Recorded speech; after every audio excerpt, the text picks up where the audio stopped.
एक मित्र म्हणून आम्ही सगळी तुमच्यासोबत आज आहोत बसलेलो. आम्ही खूप एक्सायटेड आहोत की एक राजकारणा माणसा आम्हाला समोरासमोर संधी मिळाली बोलायला. आमचे काही प्रश्न असतील आम्ही मनमोकळेपणाने बोलू. तुम्ही जे उत्तर दिल ते आम्ही ऐकायला खूप एक्सायटेड आहोत. खूप वर्षापासून रखडला गेलेला प्रश्न होता तो खंडपीठाचा. 38 वर्ष झालं तर आता निकालात काढला गेला. एक विद्यार्थी म्हणून माझा असा प्रश्न आहे की त्यातून युवकांना काही संधी मिळतील का भविष्यात? आता लवकर काही दिवसात ते सुरूही होईल कामकाज. युवकांना काही संधी मिळतील का आणि त्या सस्टेनेबल असतील का? नाही, तर त्यात कसं आहे की सर्किट बेंचची मागणी 40 वर्ष होती, कारण की मुंबई हायकोर्टामध्ये जवळजवळ 3-3.25 लाख केसेस आहेत आणि त्यातल्या 2 लाख केसेस या 6 जिल्ह्यातल्या आहेत. आणि विशेष करून जो केस घालतो त्याला मुंबईला जाणं राहणं या सगळ्या गोष्टीचा त्रास होत होता. आणि म्हणून नागपूर, छत्रपती संभाजीनगर, मुंबई असं होतं. आणि मग 40 वर्ष आपली मागणी होती की कोल्हापूरमध्ये व्हावं, जेणेकरून इथल्या 6 जिल्ह्यातल्या लोकांना हे मुंबईपेक्षा परवडेल आणि जवळ पडेल.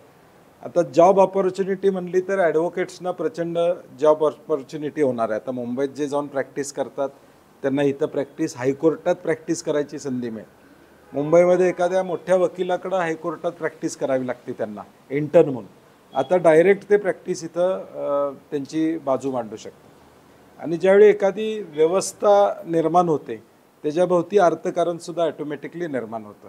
म्हणजे आता प्रत्येक गोष्टी पेपर प्रिंटिंगपासून ते अनेक गोष्टी म्हणजे तयार करणं, वकीलपत्र तयार करणं असेल, म्हणजे अगदी स्टॅम्प वेंडरपासून सगळ्याला त्याचा फायदा होणार आहे.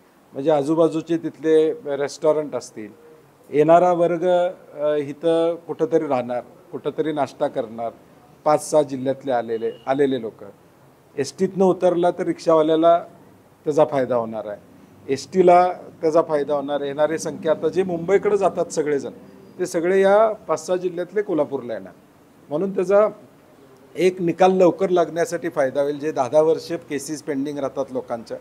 दुसरं लोकांना सोयीचं होईल की या जिल्ह्यामध्ये जवळ आहे, 2 तासात 3 तासात माणूस पोचू शकतो, केस करून संध्याकाळी परत जाऊ शकतो.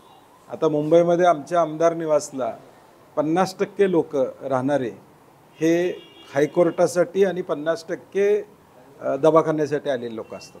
म्हणजे ज्यांचे पै पाहुणे आमच्या आमदार निवासच्या रूमला राहायला बघितलं ॲव्हरेज, तर लोक जे येतात ते हायकोर्टातला केससाठी आले. मग सकाळी आंघोळ करायची, केस करायची आणि संध्याकाळी परत जायचं. परत तारीख 3 महिन्यांनी पडली की परत 3 महिन्यांनी. त्यामुळे त्याचा फायदा सगळ्यांनाच साधारणपणे होईल.